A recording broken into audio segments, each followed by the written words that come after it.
গল্পের আসর বাই অগ্নিলা চ্যানেলে আজ আপনারা শুনবেন হুমায়ুন আহমেদের লেখা শঙ্খনীল কারাগার। শুরুতেই হুমায়ুন আহমেদ লিখেছেন, সোমেনচন্দ্রের লেখা অসাধারণ ছোট গল্প ইন্দুরা পড়ার পরে নিম্ন মধ্যবিত্তদের নিয়ে গল্প লেখার একটা সুতীব্র ইচ্ছা হয়। নন্দিত নরকে, শঙ্খনীল কারাগার ও মনসুবিজুর নামে তিনটি আলাদা গল্প প্রায় সঙ্গে সঙ্গেই লিখে ফেলি। নিজের উপর বিশ্বাসের অভাবের জন্যই লেখাগুলি দীর্ঘদিন আড়ালে পড়ে থাকে। যাই হোক, জনাব আহমদ সফা ও বন্ধু রফিক কায়সারের আগ্রহে নন্দিত নরকে প্রকাশিত হয় মাস 6 আগে। এবারে প্রকাশিত হলো শঙ্খনীল কারাগার। নন্দিত নরকের সঙ্গে এই গল্পের কোনো মিল নেই। দুটি গল্পই উত্তম পুরুষে বলা এবং নিম্ন মধ্যবিত্তের গল্প এই মিলটুকু ছাড়া। নাম ধাম দুটি বইতেই প্রায় একই রেখেছি। প্রথমত, নতুন নাম খুঁজে পাইনি বলে। দ্বিতীয়ত, এই নামগুলির প্রতি আমি ভয়ানক দুর্বল বলে। কার্যকরণ ছাড়াই যেমন কারো কারো কিছু কিছু দুর্বলতা থাকে, এও সেরকম। আন্তরিক চেষ্টা থাকা সত্ত্বেও কিছু কিছু ছাপের ভুল রয়ে গেছে। ভুলগুলি অন্য মনস্ক পাঠকের চোখ এড়িয়ে যাবে, এইটুকুই যা ক্ষীণ আশা। শুরু করছি হুমায়ুন আহমেদের লেখা শঙ্খনীল কারাগার। বাস থেকে নেমে হকচকিয়ে গেলাম। বৃষ্টিতে ভেসে গেছে সব। রাস্তার প্রাণী ধারাস্রোত। লোকজন চলাচল করছে না। লাইট পোস্টের বাতি নিভে আছে, অথচ 10 মিনিট আগেও যেখানে ছিলাম সেখানে বৃষ্টির নামগন্ধ নেই। শুকনো খটখট করছে চারদিক। কেমন অবাক লাগে ভাবতে, বৃষ্টি এসেছে, রূপ রূপ করে একটা ছোট্ট জায়গা ভিজিয়ে চলে গেছে। আর এতেই আশৈশব পরিচিত এই অঞ্চল কেমন ভৌতিক লাগছে। হাঁটতে গা ছমছম করে। রাত 9টাও হয়নি, এর মধ্যেই রশিদের চায়ের স্টল বন্ধ হয়ে গেছে। মডার্ন লন্ড্রিও বিপ ফেলে দিয়েছে। একবার মনে হলো হয়তো আমার নিজের ঘরে বন্ধ হয়ে আছে। রাত বাড়ছে ঠিকই, টের পাচ্ছি না। কানের কাছে ঘড়ি ধরতে ঘড়ির আওয়াজ ছাপিয়ে মন্টুর গলা শোনা গেল। রাস্তার পাশে নাপিতে যে সমস্ত ছোট ছোট টুলকাঠের বাক্স থাকে, তারই একটায় জড়সড় হয়ে বসে আছে। আলো ছিল না বলেই এতক্ষণ নজরে পড়েনি। চমকে বললাম, মন্টু, কি হয়েছে রে? কিছু হয়নি। স্পঞ্জের স্যান্ডেল হাতে নিয়ে মন্টু টুল বাক্স থেকে উঠে এলো। কাদায় পানিতে মাখামাখি। ধরা গলায় বলল, পা পিছলে পড়েছিলাম, স্যান্ডেলের ফিতে ছিঁড়ে গেছে। এত রাতে বাইরে কি করছিলি? তোমার জন্য বসেছিলাম। এত দেরি করেছো কেন? বাসায় কিছু হয়েছে মন্টু? না, কিছু হয়নি। মা আমাকে বাড়ি থেকে বের করে দিয়েছে, বলেছে ভিক্ষে করে খেতে।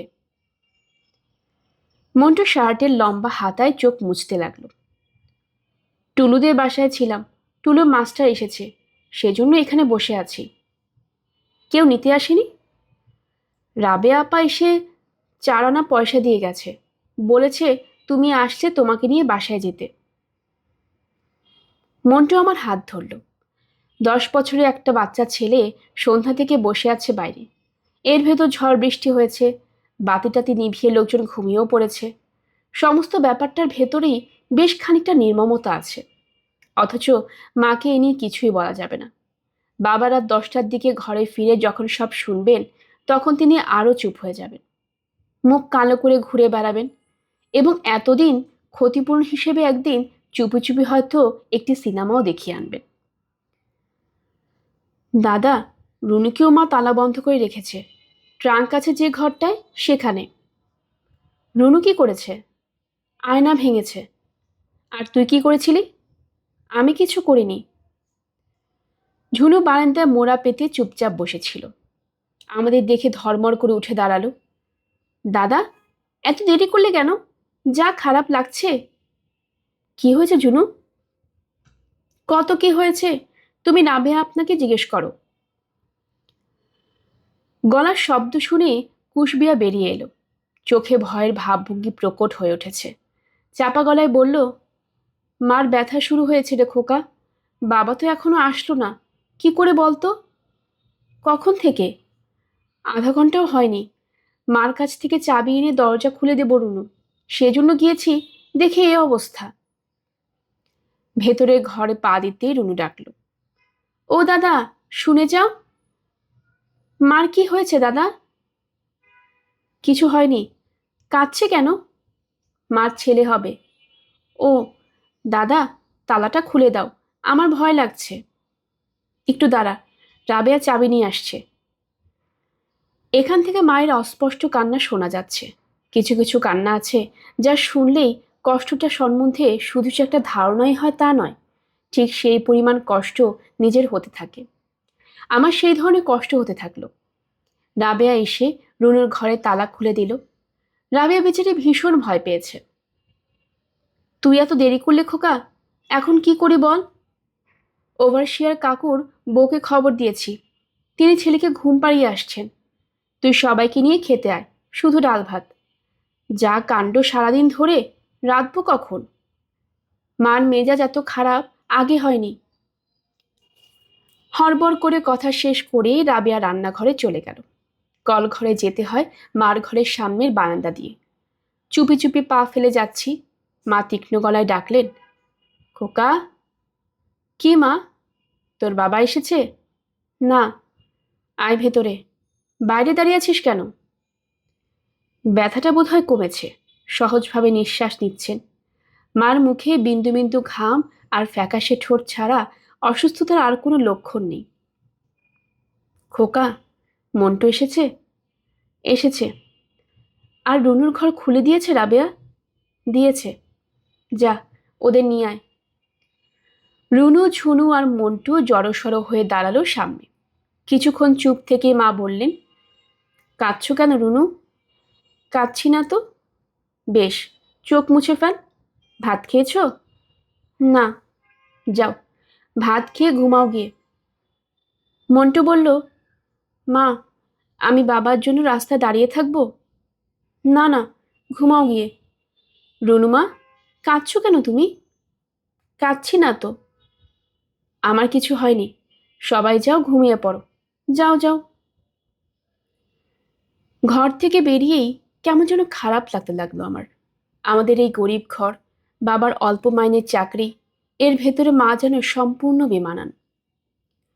বাবার সঙ্গে তার যখন বিয়ে হয়, তিনি তখন ইতিহাসে এমএ পরীক্ষা দিবেন, আর বাবা তারই বাড়িতে আশ্রিত। গ্রামে কলেজ থেকে বিএ পাশ করে চাকরি খুঁজতে এসেছেন শহরে। তাদের কি যেন আত্মীয় হন। বিয়ের পরে বাড়িতে এসে ওঠেন দুজন। মার পরীক্ষা দেওয়া হয়নি। কিছুদিন কোনো এক স্কুলে মাস্টারি করেছেন, সেটি ছেড়ে দিয়ে ব্যাংকে কি একটা চাকরিও নেন। সে চাকরি ছেড়ে দেন আমার জন্মের পরপর। তারপর একে একে রুনু হলো, ঝুনু হলো, মন্টু হলো। মা গুটিয়ে গেলেন নিজের মধ্যে। সব ছেড়ে ছুড়ে দিয়ে মা আমাদের গরিব ঘরে এসেছেন বলেই তার সামান্য রূপের কিছু কিছু আমরা পেয়েছি। তার অশৈশব লালিত রুচির কিছুটা ক্ষুদ্র ভগ্নাংশ হলেও সঞ্চারিত হয়েছে আমাদের মধ্যে। শুধু যার জন্য ভূষিত হয়ে আছি সেই ভালোবাসা পায়নি কেউই। রাবেয়ার প্রতি একটি গাঢ় মমতা ছাড়া আমাদের কারোর প্রতি তার কোনো আকর্ষণ নেই। মানি অনাদর খুব অল্প বয়সে টের পাওয়া যায়, যেমন আমি পেয়েছিলাম। রুনু, ঝুনু নিশ্চয়ই পেয়েছে।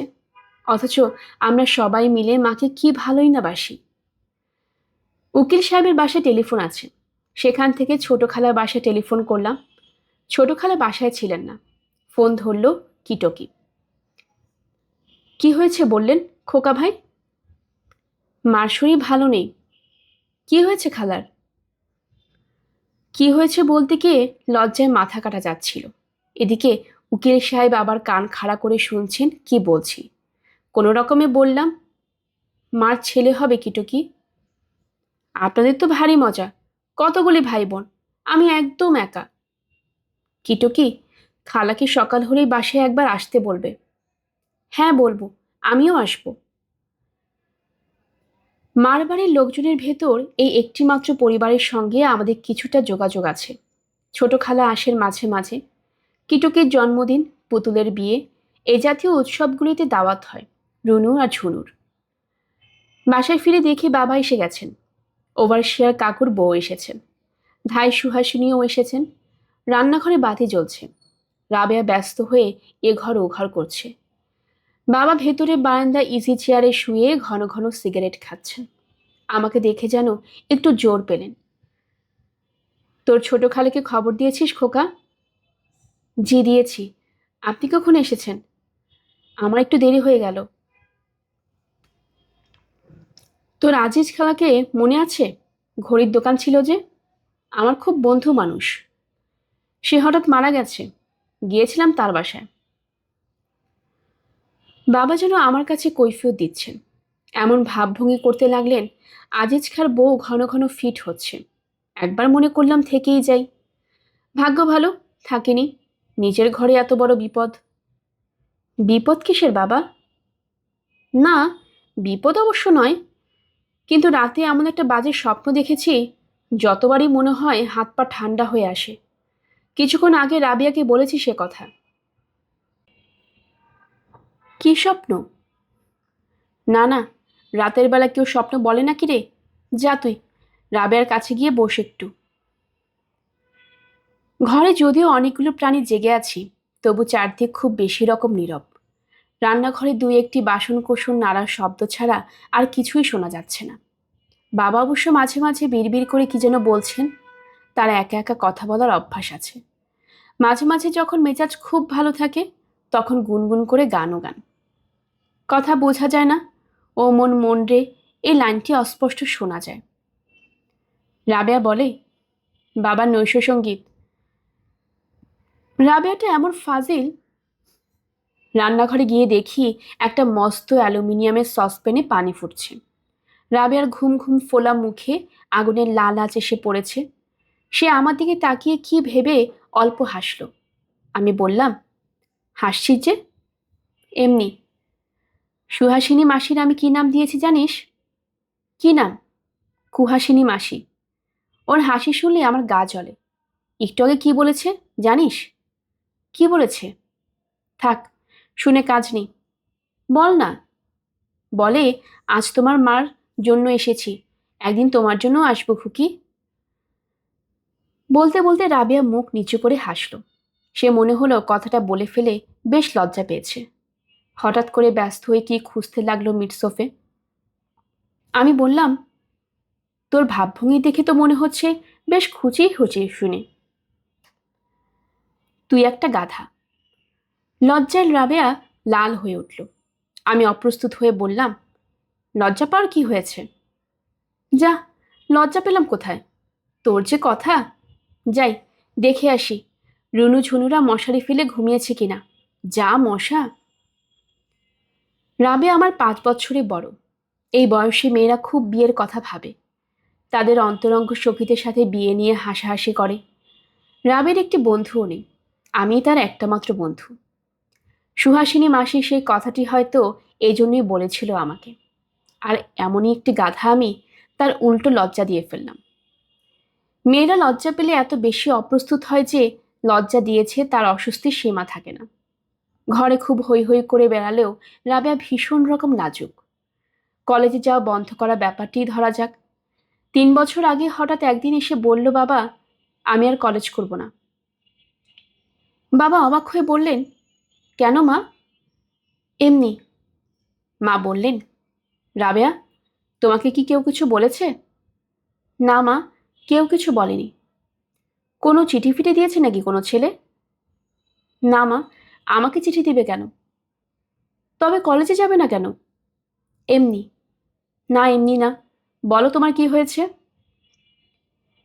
রাবেয়া হঠাৎ ফুপিয়ে কেঁদে উঠে বলল, মা, ছেলেরা আমাকে মা কালী বলে ডাকে। আমাদের ভেতর রাবেয়া শুধু মার রং পায়নি। যতটুকু কালো হলে মায়েরা মেয়েদের শ্যামলা বলেন, রাবেয়া তার চেয়েও কালো। কিন্তু ছেলেরা শুধু গায়ের রংটাই দেখলো। ও ছেলে, তাকিয়ে দেখি সুহাসিনী মাসি। ধপধপ করছে গায়ের রং, ফোলা ফোলা চোখে এক বেমানান চশমা। আমি উঠে দাঁড়ালাম। খামাখা তোমার বাবা আমার ঘুম ভাঙিয়ে এনেছে, এখনো অনেক দেরি, 9টার আগে নয়।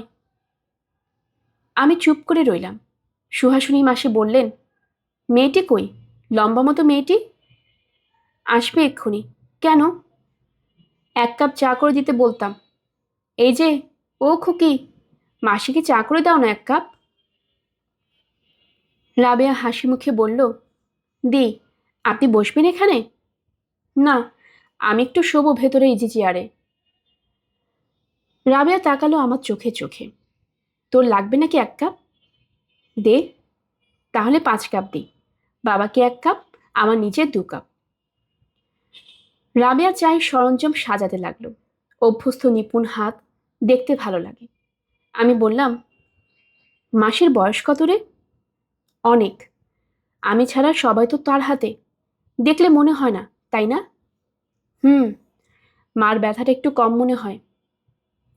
6বার মা এমন কষ্ট পেলেন, তোরা তো সুখে আছিস। কষ্ট যা, তা তো মেয়েদেরই।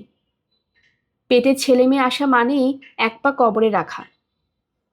আমি বললাম, কষ্টটা যদি পুরুষরা পেত তাহলে তুই খুশি হতি? জানি না। বলেই রাবেয়া হঠাৎ কি মনে করে হাসতে লাগলো। হাসির উচ্ছ্বাসে পেয়ালার দুধ গেল উল্টে। অচল খসে পড়ল মেঝে। অবাক হয়ে বললাম, হাসির কি হয়েছে? এত হাসছিস কেন? একটা গল্প মনে পড়েছে, তাই হাসছি। কি গল্প? বাজে গল্প, তবে খুব মজার। শুনলে তুই নিজেও হাসবি। শুনবি? বল। একদল মেয়ে আল্লাহর কাছে নালিশ করলো।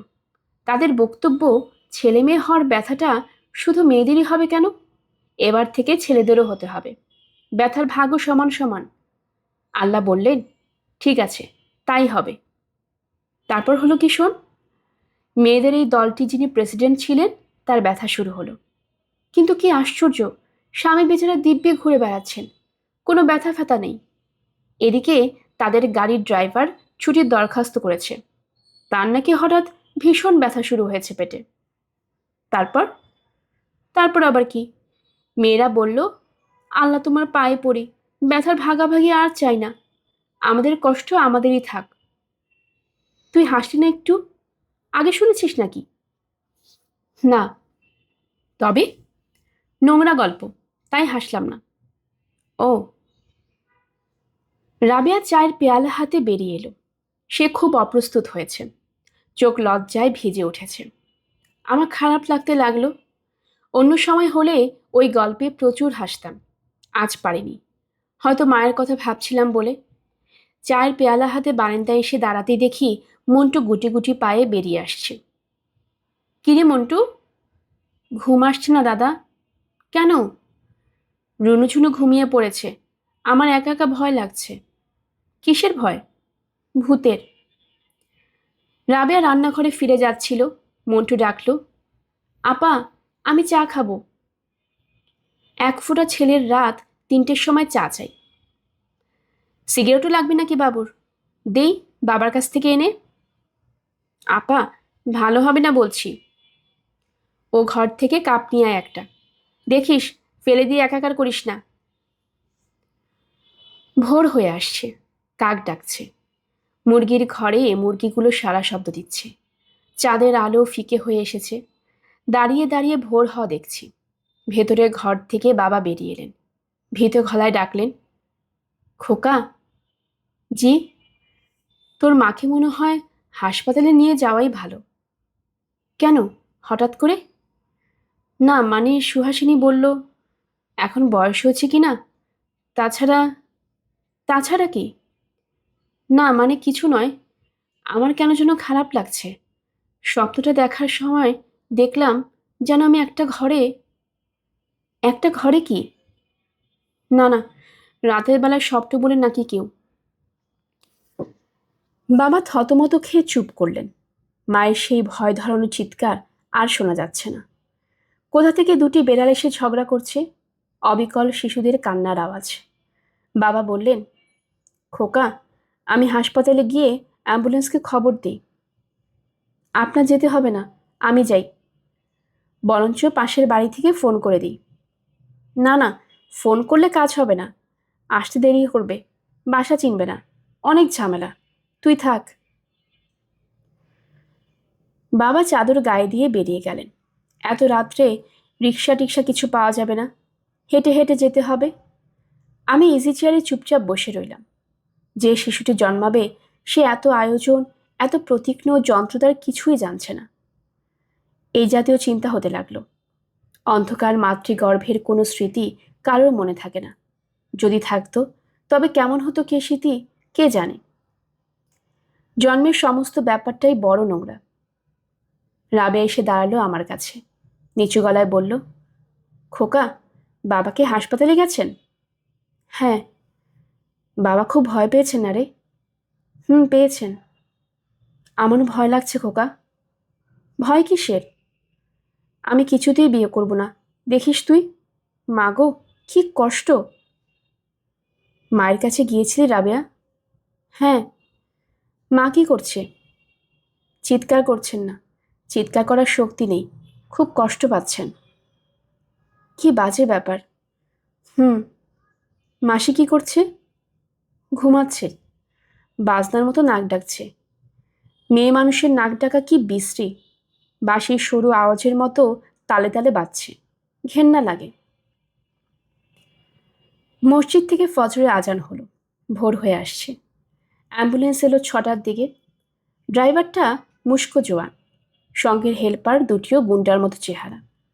হইচই করে স্ট্রেচার বের করলো তারা। সাত সকালে অনেক লোকজন জড়ো হয়ে গেল। পাড়ার মেয়েদের প্রায় সবাই এসেছে। উকিল সাহেবের বউ আমাকে ইশারায় ডাকলেন, খোকা, তোর মার অবস্থা নাকি খুব খারাপ। হেড ক্লার্কের বউ বললেন, না তেমন কিছু নয়, দেখো আসুন না গিয়ে। এই যাচ্ছি বলে তিনি অ্যাম্বুলেন্সের ভেতরটা দেখতে চেষ্টা করতে লাগলেন। হেড ক্লার্কের বউ এসেছেন, তার সঙ্গে একটি সুন্দর মতো মেয়ে, কম বয়সী। কয়েকজন ছেলে মেয়ে দেখি হৃষ্ট চিত্তে ঘুরে বেড়াচ্ছে। মন্টু ভীষণ ভয় পেয়েছে, আমার একটা হাত শক্ত করে ধরে রেখেছে। মাঝে মাঝে সে যে কাঁপছে তা বুঝতে পারছি। রুনু আর ঝুনুকে দেখছি না। রাবেয়া উঠোনের মাঝখানে দাঁড়িয়ে আছে, একা। মন্টু বলল, দাদা, তোমাকে ডাকছে। কে? ওভারসিয়ার কাকু। মন্টুর হাত ধরে ওপাশে গেলাম। হয়তো হাজারো কথা জিজ্ঞেস করবেন। পুরুষ মানুষের মেয়েলে কৌতূহলে বড় খারাপ লাগে। ওভারসিয়ার কাকু খালি পায়ে দাঁড়িয়েছিলেন। আমাকে দেখে বললেন, খোকা, তোমাকে একটু ডাকছিলাম। কি জন্য চাচা? না মানে তেমন কিছু নয়। ঘুম থেকে উঠে অ্যাম্বুলেন্স দেখে, মানে ইয়ে, ধরো তো খোকা, মাসের শেষ, কত রকম দরকার হয়। লজ্জা করো না সোনা রাখি। কথা বলবার অবসর না দিয়ে চাচা সরে গেলেন। ওই দিকটায় হইচই হচ্ছে। স্ট্রেচারে করে মাকে তুলছে গাড়িতে। ছুটে গেলাম। বাবা, সঙ্গে কে যাচ্ছে? আমি আর তোর সুহাসিনী মাসি। রাবেয়াকে নিয়ে যান। না না, ও ছেলে মানুষ।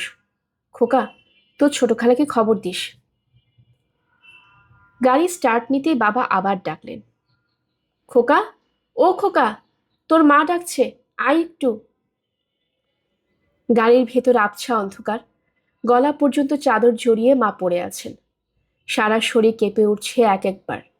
মা নরম সুরে বললেন, খোকা, আয় এদিকে। অস্পষ্ট আলোয় চোখ পড়ল। যন্ত্রণায় তার ঠোঁট কেঁপে কেঁপে উঠছে। অদ্ভুত ফর্সা মুখের অদৃশ্য নীল শিরা কালো হয়ে ফুলে উঠছে। বিন্দু বিন্দু ঘাম জমেছে সারা মুখে। মা, কি জন্য ডেকেছেন? কি? মা কোনো কথা বললেন না। বাবা বললেন, দেরি হয়ে যাচ্ছে, খোকা তুই নেমে যা। আমিও সঙ্গে যাই বাবা। না না, তুই থাক, বাসায় ওরা একা, নেমে যা, নেমে যা। মাসি গলা বাড়িয়ে বললেন, পানে কোটো ফেলে এসেছি, কেউ আসো তো সঙ্গে দিয়ে দিও। গাড়ি ছেড়ে দিল। মন্টু গাড়ির পেছনে পেছনে বড় রাস্তা পর্যন্ত গিয়ে ফোপাতে ফোপাতে ফিরে এলো। রুনু ঝুনুকে নিয়ে আমি বসে রইলাম বারান্দায়। জন্ম বড় বাজে ব্যাপার, মৃত্যুর চেয়েও করুণ। বুকের ওপর চেপে থাকা বিষণ্ণতা দেখতে দেখতে কেটে গেল। আবহাওয়া তরল হয়ে এলো ঘণ্টাখানেকের মধ্যে। ছোট খালা এলেন 9টায়, তার মস্ত কালো রঙের গাড়িতে করে, সঙ্গে মেয়ে কিটকি। রাবেয়া ঢাউস এক কেটলি চায়ের পানি চড়িয়ে দিল। রুনু ঝুনু স্কুলে যেতে হবে না শুনে আনন্দে লাফাতে লাগলো। সারা রাত নির্ঘুম থাকায় মাথা ব্যথা করছিল। চুপচাপ শুয়ে রইলাম। ইউনিভার্সিটিতে এক দফা যেতে হবে। সার্কাল খোঁজ করছিলেন, পাননি। আতিক কি জন্য যেন তার বাসা যেতে বলেছে, খুব নাকি জরুরি। চার্লি চ্যাপলিনের দিকির ছবিতে বলেছে গুলিস্তানে। আজ দেখব কাল দেখব করে দেখা হয়নি। দুদিনের ভেতর দেখতে হবে। সামনের হোস্তার্য কি একটা বাজে ছবি যেন। কিরে খোকা, শুয়ে? মৃদু সেন্টের গন্ধ ছড়িয়ে খালা ঢুকলেন। খালার সঙ্গে মায়ের চেহারার খুব মিল, তবে খালা মোটাসোটা, মা ভীষণ রোগা। খালা পাশে চেয়ারে বসলেন। জ্বর নাকি রে? জি না, এই শুয়েছি একটু। দেখি। খালা মাথায় হাত রাখলেন। না, মোটেও জ্বর নেই। ডাক্তারের বউ হাফ ডাক্তার হয় জানো তো? জানি। জ্বর টর নয়, এমনি শুয়ে আছি। খারাপ লাগছে? তা তো লাগবেই, বুড়ো বয়সে মায়েদের যদি ম্যাটারনিটিতে যেতে হয়। আমি চুপ করে রইলাম। দরজার আড়াল থেকে কিটুকি উকি দিল। খালা ডাকলেন, আয় ভেতরে। কিটুকি লজ্জিতভাবে ঢুকল। যখন অন্য কেউ থাকে না তখন আমার সঙ্গে কিটুকির ব্যবহার খুব সহজ ও আন্তরিক। বাইরে কেউ থাকলেই কিটুকি সংকোচ ও লজ্জায় চোখ তুলে তাকায় না। শৈশবের একটি ছোট্ট ঘটনা থেকেই কিটুকির এমন হয়েছে। সে তখন খুব ছোট, 6-7 বছর হবে। মায়ের সঙ্গে বেড়াতে এসেছে বাসায়। রুনু ঝুনুর সঙ্গে সারা দুপুর হইচই করে খেলল।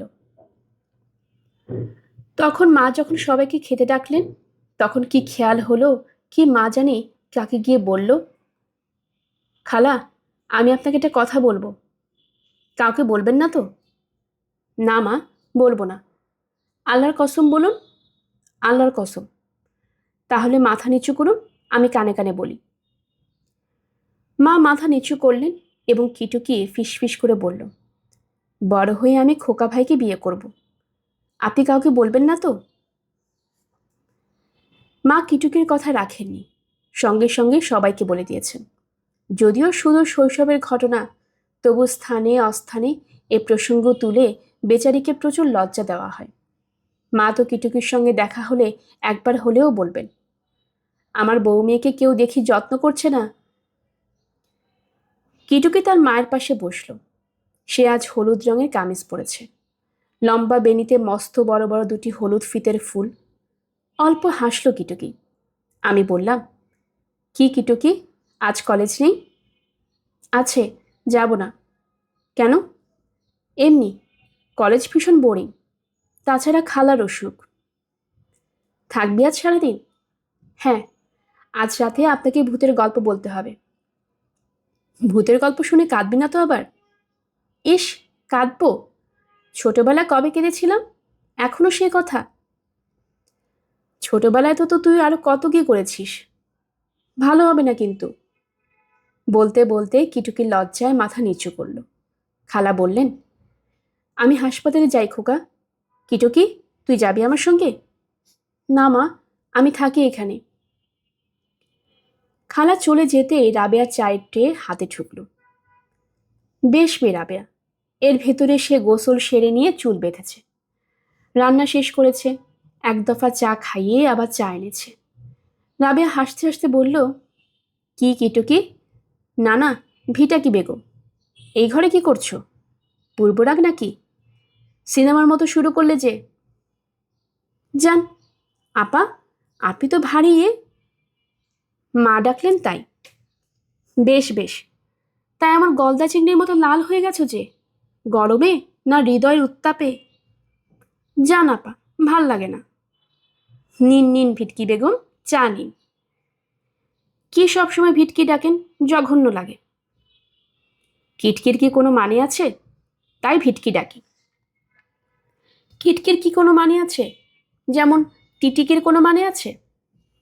আছেই তো। ভিটকি হচ্ছে ভেটকি মাছের স্ত্রীলিঙ্গ, অর্থাৎ তুই একটি গভীর জলের ভেটকি ফিশ, বুঝলি?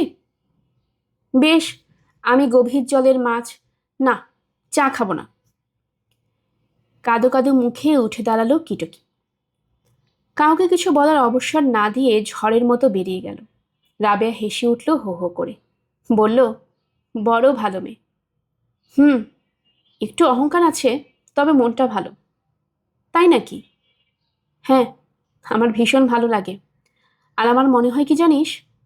কি মনে হয়? মনে হয় মেয়েটির শৈশবে তোর দিকে যে টান ছিল তা যে এখনো আছে তাই নয়, চাঁদের কলার মতো বাড়ছে। তোর যত বাজে কথা। রাবেয়া বলল, মেয়েটির কথা ছেড়ে দিই। তোর যে 16 আনার ওপর 2 আনা, 18 আনা টান, তাতে কোনো সন্দেহ নেই। কান টান লাল করে একেবারে টমেটো হয়ে গেছিস। আচ্ছা গাধা তো তুই। রাবেয়া হাসতে হাসতে ভেঙে পড়ল। রুনু এসে ঢুকলো খুব ব্যস্তভাবে, হাতে একটা লুডো বোর্ড। কিরে রুনু, কিটকি আপার কি হয়েছে? কেন? চুপচাপ বসে আছে। আগে বলেছিল লুডো খেলবে, এখন বলছে খেলবে না। রাবেয়া উঁচু গলায় হাসলো আবার। রুনুকে বললাম, রুনু, মন্টু কোথায়? মন্টুকে দেখছি না তো। মন্টু হাসপাতালে গেছে। হাসপাতালে কার সঙ্গে গেল? খালার সঙ্গে?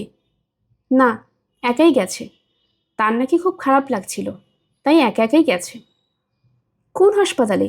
চিনবে কি করে? চিনবে, তার স্কুলের কাছেই। চাটা খেয়ে গিয়েছে? না, খাইনি। রাবেয়া শুয়ে শুয়ে পা দোলাচ্ছিল, হঠাৎ কি মনে করে উঠে বসল। খোকা, তুই বাজি রাখতে চাস আমার সঙ্গে? কি নিয়ে বাজি? মায়ের ছেলে হবে কি মেয়ে হবে, এই নিয়ে। রাবিশ। আহ, রাখ না একটা বাজি। তোর কি মনে হয় ছেলে হবে? আমার কিছু মনে হয় না। আহ, বল না একটা কিছু। ছেলে। আমার মনে হয় মেয়ে। যদি ছেলে হয় তবে আমি তোকে একটা সিনেমা দেখার পয়সা দেব, আর মেয়ে হলে তুই কি দিবি আমাকে? কি বাজে বকিস, ভাল লাগে না। আহা বল না, কে দিবি? Please ball. ক্লাস শেষ হলো 1:30টায়। আতিক ছাড়ল না, টেনে নিয়ে গেল তার বাসায়। একটি মেয়ে নাকি প্রেমপত্র লিখেছে তার কাছে। সত্যিই মেয়েটি লিখেছে, না কোনো ছেলে ফাজলামি করেছে তাই ভেবে পাচ্ছে না। তার আসল সন্দেহটা আমাকে নিয়ে। আমি কাউকে দিয়ে লেখায় নিত। যতবার বলছি আজ ছেড়ে দাও, আর একদিন কথা হবে, আমার একটু কাজ আছে, ততই সে চেপে ধরে। উঠতে গেলেই বলে, কি এমন কাজ বলো? কি যে কাজ তার বলতে পারি না লজ্জায়। অস্বস্তিতে ছটফট করি। বাসায় ফিরতে ফিরতে বিকেল। আমাকে দেখেই ওভারশিয়ার কাকু দৌড়ে এলেন। খোকা, তোর মায়ের অবস্থা বেশি ভালো নয়, সবাই হাসপাতালে গেছে। তুমি কোথায় ছিলে? যাও, তাড়াতাড়ি চলে যাও। রিক্সা ভাড়া আছে? আমার পা কাঁপতে লাগলো। আচ্ছন্নের মতো রিকশায় উঠলাম। সমস্ত শরীর টলমল করছে। কালো মতো একটি মেয়ে কাঁদছে। কি হয়েছে তার কে জানে। রাবেয়া বাবার হাত ধরে রেখেছে। রুনু ঝুনুকে দেখছি না। বাচ্চা বোনটা কাঁদছে ট্যা ট্যা করে। খালা কোলে করে আছেন তাকে। খালা বললেন, দেখ খোকা, কি সুন্দর ফুলের মতো বোন হয়েছে। হ্যাঁ, খুব সুন্দর ফুলের মতো বোন হয়েছে একটি। আর আমাদের আশ্চর্য ফর্সা ভীষণ রোগা মা হাইফোর্সের ডেলিভারিতে অপারেশন টেবিলে চুপচাপ মারা গেছেন।